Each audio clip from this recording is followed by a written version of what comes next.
Good morning, fellow watchers. My name is Vaati with Blue, and this is my very first unscripted. As you can see, I've been on YouTube for quite a while, but I've never really uploaded anything as of such, because I was uninspired to upload anything at all. Perhaps I was, at one time, going to upload reviews of certain games and whatnot. However, looking back on it after maturing, after growing, I realized that reviewing is something that I might not want to do. So, I'm trying to go for something a little bit more different. Not different, quote unquote, but I want to try something. For me, at least. You see, I've been watching fellow YouTubers such as Josh Scorcher, who has a grand number of unscripteds that he does on his free time, answering questions and whatnot. However, that inspired me, at least for the time being, to try unscripteds myself, to figure out what I want to do and whatnot. Hold on a second.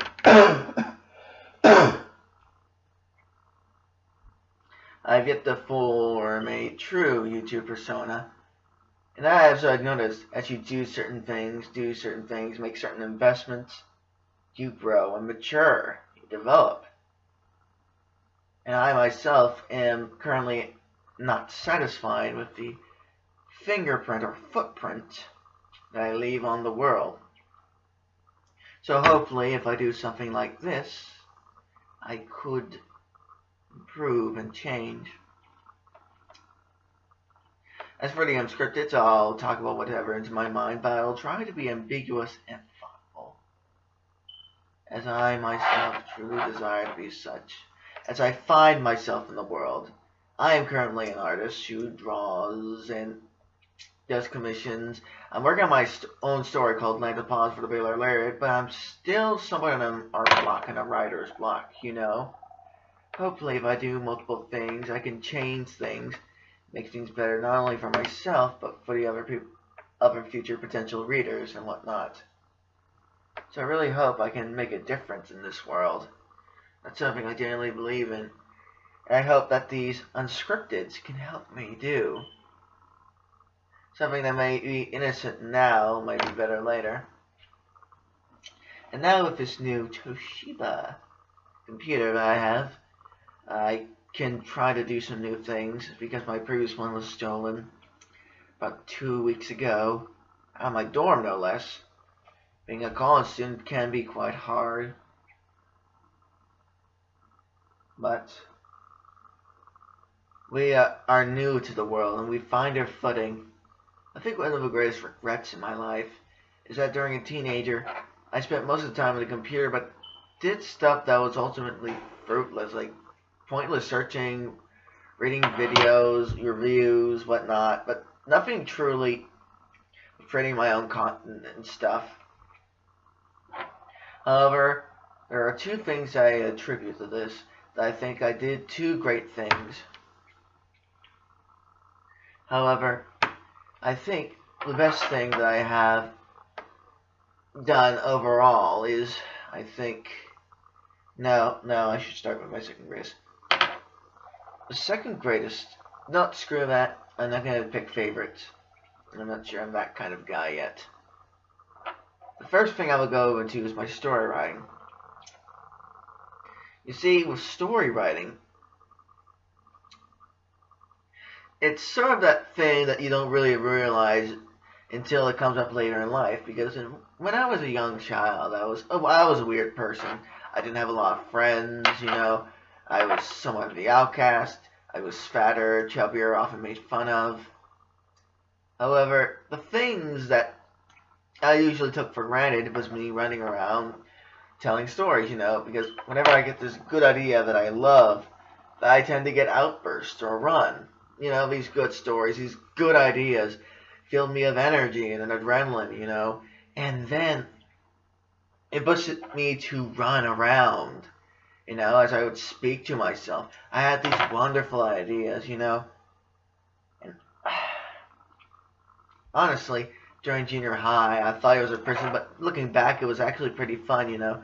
I lived in this wonderful world during junior high. It was like this nice comfort zone between adulthood and childhood. Starting to enter my teens, which I consider to be one of the funnest parts of my life, even though I've never had sex. Yeah, there's teens who don't have sex. Yeah, wake up. Some teens do not have sex, do drugs. Even though it's a very experimental phase, teenagers seem to be propagated by this, I believe, well, at least to some degree, by the media as being teenagers are portrayed as reckless, though they can be changed in some instances, and I digress. But still, in junior high, I was interested in stories, as mine was extremely absorptive, because back then I lacked anything of quality. I didn't know what quality was. As a child, I just read for my sakes. When I was very young, I went to the library every time. Every day I went to the library, and I absolutely loved it. I loved the library. Back then in junior high, I absorbed so much, had so many fun reads. Back in junior high and high school, you tend to be careless. It seems to be absolute bliss. I got all A's, and so long as I got all A's, I was happy. I could do whatever I want, and it feels amazing, and that's something I really do miss. However, in college, you get a lot more free time, but more of that free time is dedicated to studying, which I tend to have a problem with because I wander off, and as I'm doing now, I'm digressing. But during junior high, I started reading all types of books, that got me interested in the manga reading world, and that ultimately started me to start drawing. Though originally I was very hesitant to draw because I drew so poorly, as I was constantly outshined by my younger sister who could draw worlds better than I could, and had developed her own style. You see, as I got older and I got to high school, oddly enough, my reading for manga increased. As I went in my freshman year, which I consider one of the best years of my life so far, I was so happy and careful, and the teacher was so nice, and I got so many A's, and I studied, did my homework, and really interesting because it took up most of my free time, but I was happy, and I was very happy. In fact, it didn't take much free time at all, actually, when you think about it. Lots of free time, lots of friends. It was like my life was beginning anew. However, these are only the seeds of what were to become. You see, these seeds eventually developed into something more, as I would say. As I read manga, books, young adult fictions, I began to develop, to grow, become critical. I've discovered a nostalgic critic. I believe there was a friend named Connors who directed the nostalgic critic, and I was introduced to all these web comics and whatnot. And my horizon, for all my life, I really cared of what I would do. Of course, my parents wanted me a doctor, and I studied to be a doctor, and I want to become a doctor one day, as I'm currently in college, studying to be a doctor. However, the thing was, for my entire life, due to me talking to myself, running around, and for me, during my younger years, doing lots of reading, interested in many fictions, like Chupacabra or cryptids, as I would constantly be interested in the supernatural and whatnot, of all these fantasies, stories, and ultimately, the true step of something, one of the two great things that I did in my life, was that of the Land of Pause, because it is such a powerful conception, as I literally remember. It was so powerful that 4 years later, after I graduated high school, after I'm in college studying, that memory is still as fresh as ever. Because one day early during freshman year. Yeah, I remember well. I remember it very well. During freshman year. During freshman year. In Mrs. Casey's class, who is I think she was a pre-calculus teacher, who had a kid or two, who I commonly, it was actually my first math teacher who I actually started to struggle with, and I remember all these details vividly. That was literally during the middle of a lecture where my mind started to wander, you know. And it was like coming out of nowhere. Like there was literally nothing leading up to it. It was like years and years of my true self hiding behind this fog finally emerged and told me what to do. Because originally I started out with a conception of the very early version of a comic that I'm actually writing for the Baylor area right now was actually The Land of Pause. And actually, when you think about it, since it was originally the first thing I thought up with, you know, you think like it'll be long abandoned, like it'll be in the shame pile of the very early writings of an artist, of a writer, thinking like, boo-hoo, complete trash. But the thing was, it was so powerful, the conception was so powerful, that I actually held it in me for so long that I was never able to let go. Like, it was so powerful, and it caused such a great change in me and such a powerful passion in me that I've held on to that moment. And I remember it vividly. I remember it more vividly than anything ever.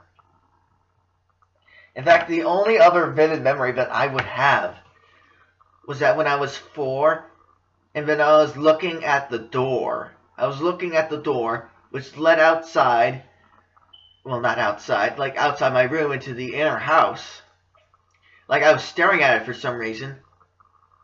And it was the second oldest memory that I ever had. And it was the first time I actually became like, who am I? Where am I? You know? What am I doing? How do I know these things I have no memory of? Like, it's probably that is the second oldest memory that I have. You know? And that second oldest memory is the first memory where I become conscious of the world.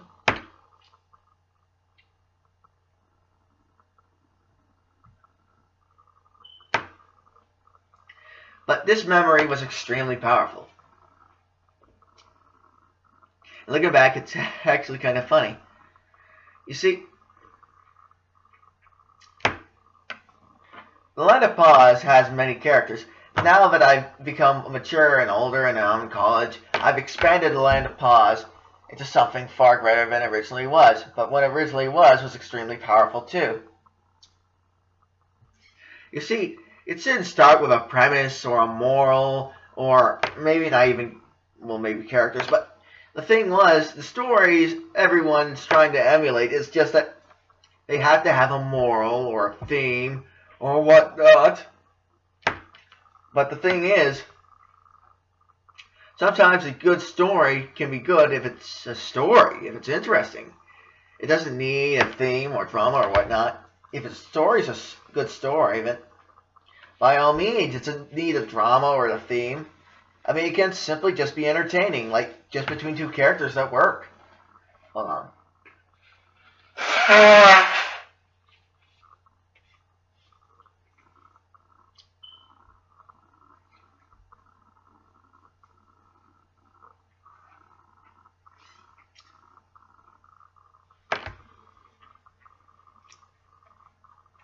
Because oddly enough, it actually started with the conception of two characters, Kasuga and Toichi.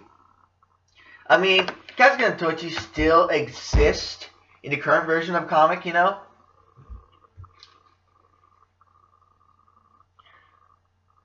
Because when you look back on it, funnily enough,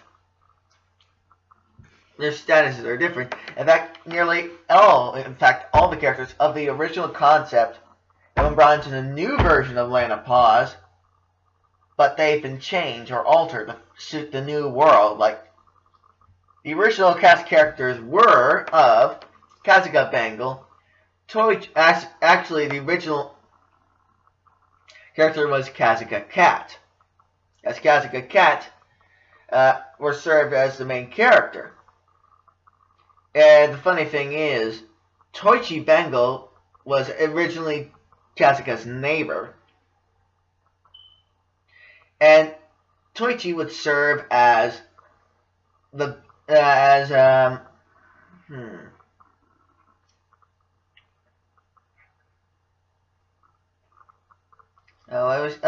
serve as the main love interest. As Toichi would be a foil to, being athletic, extremely strong, how she could do supernatural feats, how she would literally go to Kazuka's house, knock on his door, remind Kazuka, who's nearly always late, to go to school while the school was actually right next door. To the point where Toichi had to grab Kazuka, run through the halls, and run through the door in order to get them on time. And Toichi does this on a daily routine basis, as she originally think that she's peeved off and whatnot.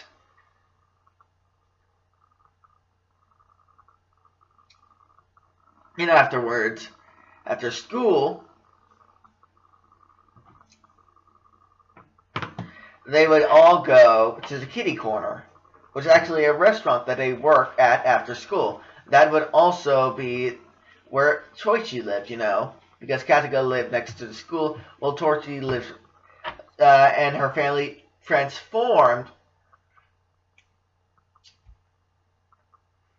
the place, into a restaurant or make food and make a living and whatnot. However,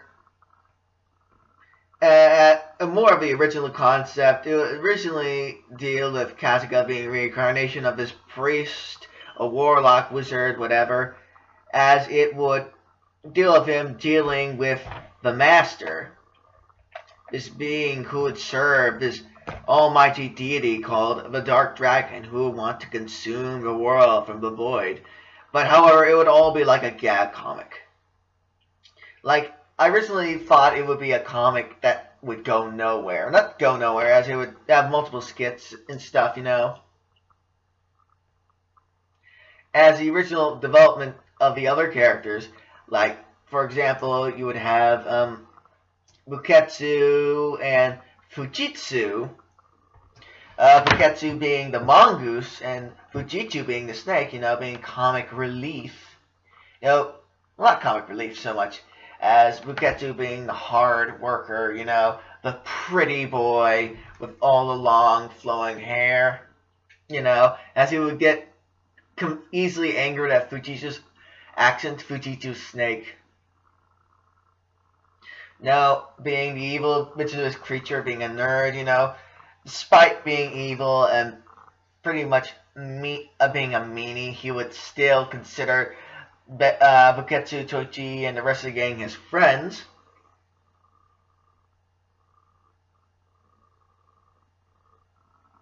What else was there? This is where I get into more difficult territory of trying to recall all the characters. Oh yeah, there was also Rico Shark, which I imagine would come into the kitty corner and not shark hug, with his huge fins around Fujitsu and Buketsu to stop them, and when Rico would get angered, he would get very emotional and start crushing them under his enormous strength, It would serve as some sort of comic relief and whatnot, as he would be very emotional. As he was a lifeguard, the school was right next to a beach. Yeah, you can easily tell that this was my first conception, Not only is this school next to a beach, the main character's house, but also a restaurant. How about that? The funny thing is, I didn't imagine, Toichi to be a waitress. Initially, I intended her to be like the cook or someone behind the bar or something. I didn't quite. In fact, it would be Kazuka who served all the drinks, you know. Oddly enough, as Kazuka was more of a Daily Joe, but however, he was a different type of Daily Joe. He would act overly. Sorry about the burp. Sorry, it's my fault. He would act overly nice, you know. The extraordinary flight, he was extremely unlucky. He would try to find ways to not be late but fail. Luck seemed to always be against his side. And now the Master and the Dark Dragon, they would try to take over the world and get back at Kazuka for sealing them away so many years ago. And as Kazuka would find out that the priest ultimately reincarnates, you know, and all of her friends have reincarnated from the past time, you know.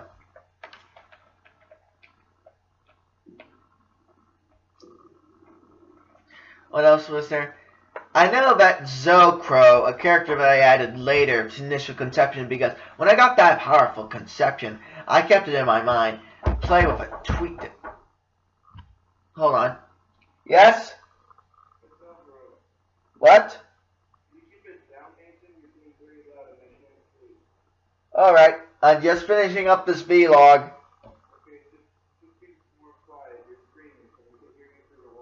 Alright. These are probably the problem.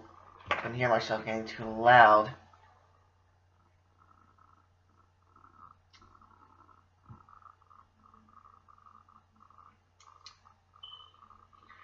Well, anyway, I originally had imagined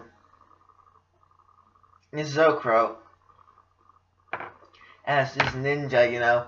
Originally, he was inspired by the Yu-Gi-Oh card. Yes, I played Yu-Gi-Oh cards when I was in high school.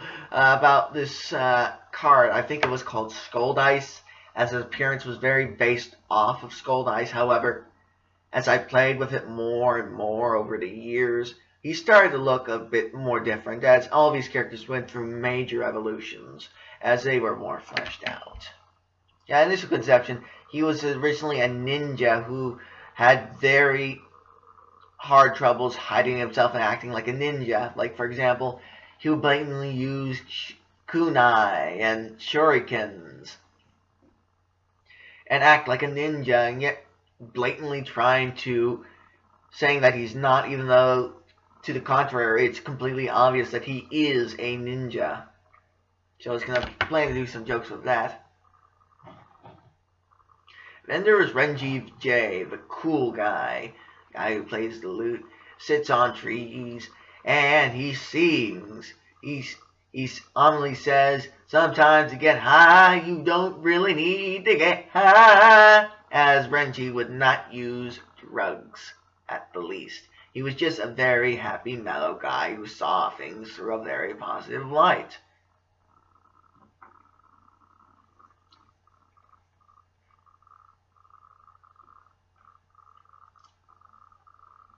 There was also Rukia Fox, who would be one of the female girls, as she was spoiled.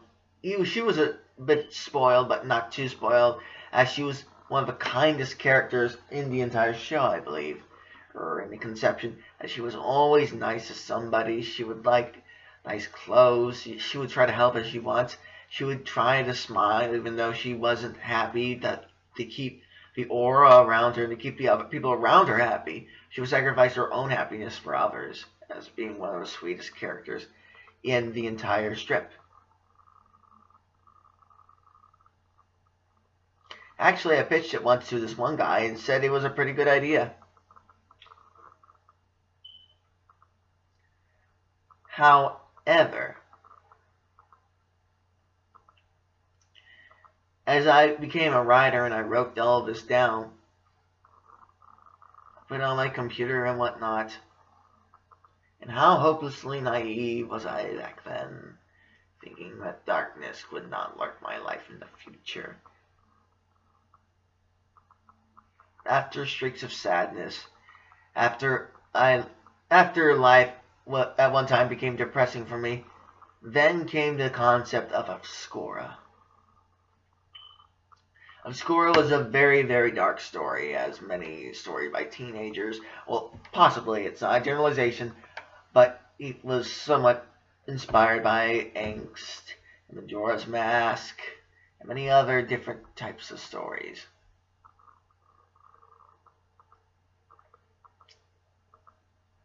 But basically, it centers about many different characters.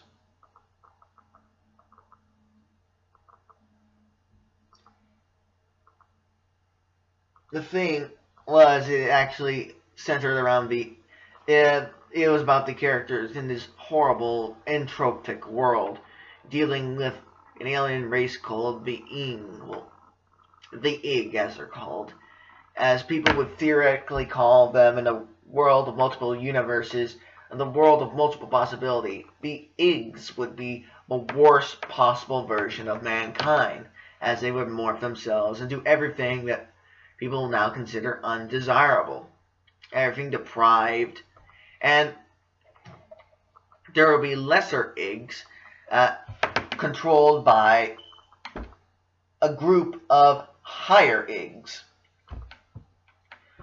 Alpha to Omega Igs. And Alpha and Omega will be part of the same being, however, they would be broken. And it started with two characters. One was Obscura, the namesake, and his twin brother, who I forgot his name, and that's one thing I probably won't forgive myself for. However, it also starts a girl named Maya, who seemed to be the presence of the entire universe, as she was the soul of the universe incarnated. And the point of the story was that the Igs were constantly infecting and trying to take over worlds. But the thing was, since they were so corrupted, if they go to anything even a hair less corrupted, that they would disintegrate and die. So they had to fill the world with dark energy called Azar, and created all these races and creatures and different mechanisms in order to prepare that world for their arrival, so they could invade. Being the most powerful and darkest of all the universal possibilities, it had been very difficult for Obscura, his twin brother, and Maya to fend them off. I initially planned for it to have a very tragic ending, where his twin brother would die. They would successfully wipe out all the Igs, and Maya would vanish. Well, not vanish, as he would be with Obscura at the end of the universe, because the Igs would destroy that universe. However, Maya would tell Obscura to survive along with her, as they would start the new universe anew, and with their knowledge, they would try to make a better universe. Not much of a sad ending, but it would have a very sad vibe, as it was on development, as it could have been a very good story, like all of these. And then it would come to one of my greatest stories. Well, not one of my best written, as looking at later in my older sections, I didn't quite like them as much when I wrote out the story, and I looked back and I thought, those ideas are stupid, what I was thinking. But it was certainly the most important story, as I finally became serious, completely serious. Like, my mindset was one story. As when I was younger, I was constantly jumping between the stories. But Frozen Sun was one story that I put my foot down, and I decided, yes, I want to do the story. If there's one story that I want to do in my life, it is the Frozen Sun. And oddly enough, Frozen Sun was inspired by my friend Vinny Mahal. You know, he's my best friend, and I love him, and he's awesome. You know. And it actually originally concepted around the idea of perfection, how nothing would exist, and that was really cliche and stupid. However, it started something that evolved into something more. and it became interesting. And it invented one of my, well, actually, Obscura invented one of my favorite characters that I love to use in my fiction. That evolved into bigger parts of my story in fiction. As you can see, there are some characters, like I told you before, Kazuka, Toichi, Buketsu, those stories who exist. The first characters that I ever use, you know,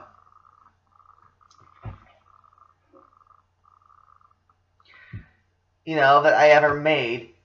And I've made a lot of stories, so whenever I try to make a story, however, when I realize I move into another story because I like that story better than the previous story, as I've made a lot of stories when I started to make stories, I made a lot of them, a whole bunch of them. However, it was a problem of mine that I would keep jumping story to story to story. That felt very bad on me, actually.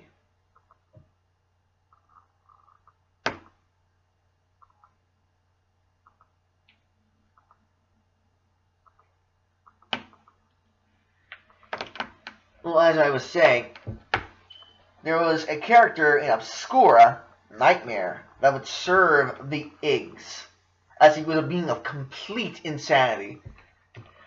As in this conception, he was a skeleton, or a skeleton-like being, who had a giant eyeball for a head, and 3 white horns to match his white sclera, and he would have no eyelids.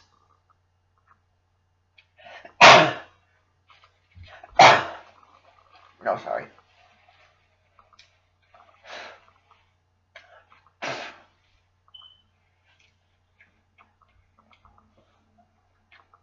And the thing is, this character, Nightmare, as I originally called him, was one of the Igg generals. It was one of the Igg Big Four. Because I read Bobo, and I liked the idea of a Big Four, the Big Four. That's what I liked.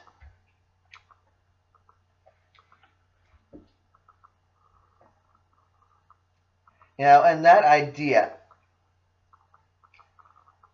actually was one of the first characters I really liked. But however, the next story that I made after Obscura, I believe it's called,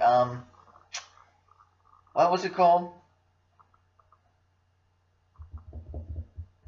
I know it. It had someone named Argon. Yeah.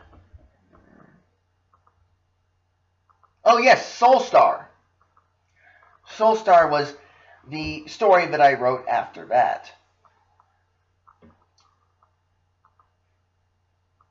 Soulstar was actually about how every universe was conquered under the Zero Empire. Not every universe. Well, yeah, I think that the entire universe, well, universes, or at least that branch of the universes or worlds, were completely controlled. This was the world that was completely run over by complete evil. Evil had won. All the bad guys had won, and they were led under Zero, the Emperor of the Zero Empire, as he crushed the mighty Golden Empire right beneath his feet. And it was actually the first comic that I actually drew. Well, not true. I think I drew a small amount of Land of Pause, but that was basically a very crappy version. Very crappy. It's nothing that I am right now. I'm much better now, but back then it wasn't good. First of all, I had a lot of trouble with proportions and whatnot. But anyway, I'm digressing. However, Soulstar started Argon, who was the sole remaining member, well, not the sole remaining, but one of the remaining members of the former Golden Empire, which was taken down by the power of the Black Diamond, which was created by Zero. The thing was, Argon didn't know he was royal. It was when he was a young age. It was Argon, the leader of the rebels. He was the best of a rebel. Well, yeah, he was the best. the best fighter. And then you had Nora, the local girl who was part of the local resistance, who was impressed when Argon took down in Sector H, which was Sector Hotel. It was literally a hotel because, again, this was a gag comic, heavily inspired by Bobobo and all of its weird wackiness. It's not very good, honestly. When I look back at it, I don't look very good, but I actually still am proud. I actually did that. It's something, I don't know why, but even though I wouldn't like it now, but I think it's kind of dumb. However, I still love it. I'm actually proud I actually did it, which is really weird, and I don't know why. It's just, I think it's a personal stage of growing, you see. And I did do quite a bit of pages about it, you know. It was actually part of a school project. I would do it for a school project and whatnot.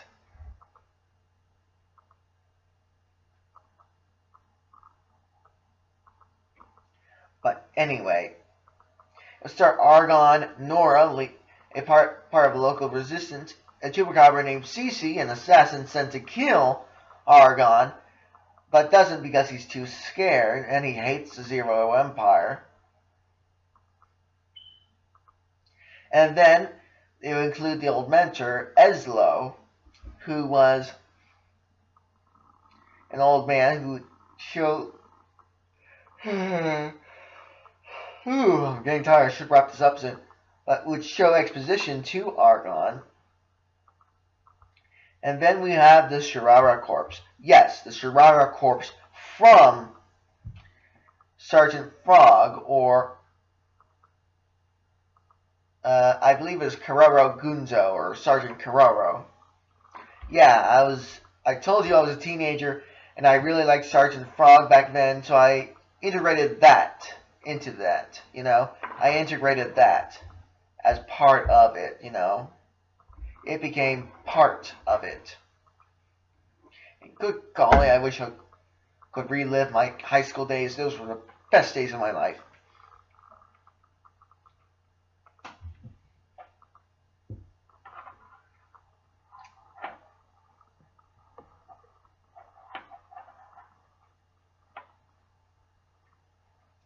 Anyway.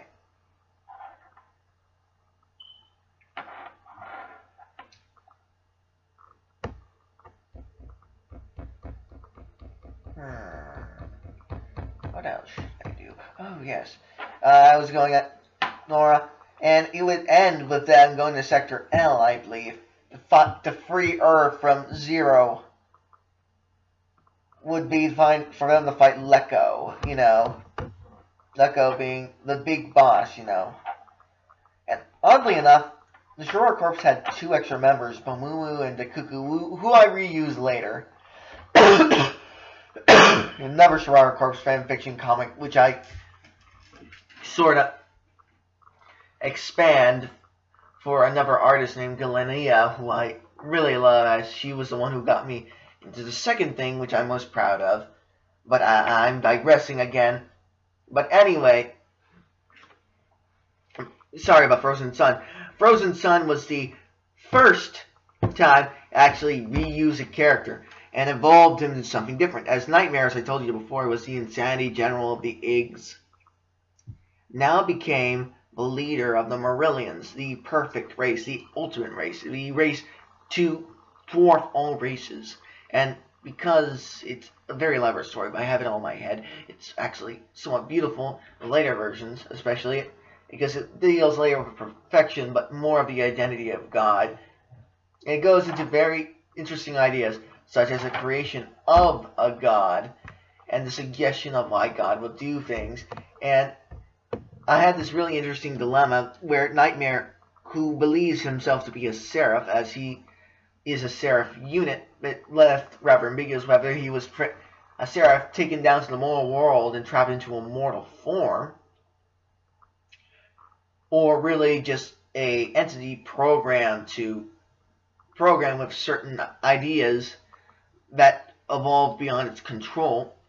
That Nightmare would deal with this either or, and that would slowly drive him into despair. and being of insanity. The reason originally for this insanity because he was the Merlian race. Like, he was all of our consciousness, and he would feed back the consciousness and tell all the Merlian units what to do. And because there were too many Merlians, he couldn't control them, and all that input drove Nightmare nuts. I've been going out for quite a while, actually.